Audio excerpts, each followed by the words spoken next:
Est-il mieux d'investir dans un studio ou dans un 2 pièces et surtout dans quelle ville?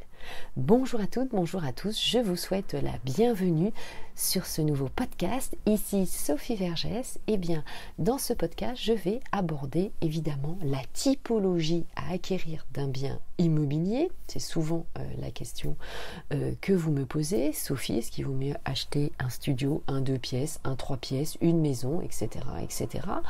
Donc nous allons aborder ce sujet. Et puis surtout, dans quelle ville? Alors, je vais vous expliquer cela en 5 points et surtout, je vais vous parler d'un outil pour vous aider. C'est un outil internet. Ça s'appelle le tensiomètre actif. C'est le site LocService, locservice.fr. Vous pouvez d'ailleurs mesurer grâce à cet outil la tension locative entre deux villes. Mais cet outil va vous permettre notamment 2 choses. La première, c'est de connaître la facilité de trouver un locataire ou une location si vous êtes locataire. La deuxième, c'est connaître la capacité des locataires comparée au loyer pratiqué. Est-ce qu'ils vont avoir assez de revenus pour pouvoir payer votre futur loyer? C'est essentiel évidemment lorsque vous êtes propriétaire bailleur. En effet, évidemment, le marché immobilier locatif peut être plus ou moins tendu en raison du nombre de biens immobiliers alloués sur le marché, vous vous en doutez, ou compte tenu des loyers pratiqués au regard du budget du locataire. Donc cet outil, c'est un outil indispensable. Je vous le redonne, locservice au pluriel.fr, c'est le tensiomètre. Alors, nous allons parler justement sur ce tensiomètre. Vous allez aussi savoir s'il va falloir acquérir un studio, un 2 pièces, un 3 pièces ou une maison à mettre en location. Ça va évidemment vous guider. Vous allez apprendre grâce à cet outil quelle est la meilleure rentabilité. Donc ça, c'est évidemment très important. Alors, on s'aperçoit, selon les dernières études, par exemple, que ça va être la ville de Perpignan qui va vous offrir la meilleure rentabilité. Donc, c'est une rentabilité qui est brute, bien sûr, hors fiscalité, qui est de 7,8. Donc, d'une ville à l'autre, évidemment, ça va changer.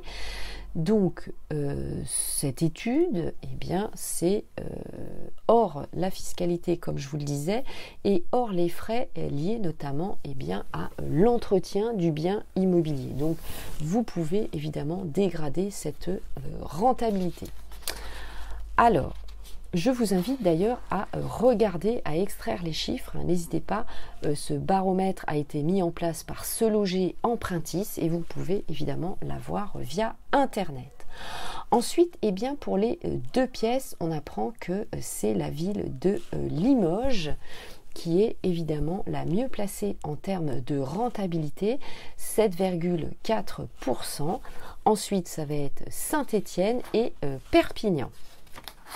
Alors c'est toujours bon évidemment d'avoir des chiffres en tête, mais c'est le tensiomètre locatif évidemment qui va vous aider. Alors avant de passer à la suite, vous pouvez bien sûr me suivre sur les différents réseaux sociaux comme le groupe Facebook Investir en immobilier, l'immobilier au féminin, mes comptes Instagram, ma chaîne YouTube, mon compte TikTok et bien sûr je fais également des lives sur Clubhouse et le groupe Facebook évidemment. Alors 5e et dernier point, est-ce que c'est plus rentable d'acquérir un studio qu'un 2 pièces? Alors c'est bien connu, évidemment ce n'est pas la taille qui compte, il faut regarder, extraire tous les chiffres qui sont à votre portée. Mais on s'aperçoit quand même que la tendance va vers les studios, parce que évidemment souvent le prix du mètre carré est supérieur.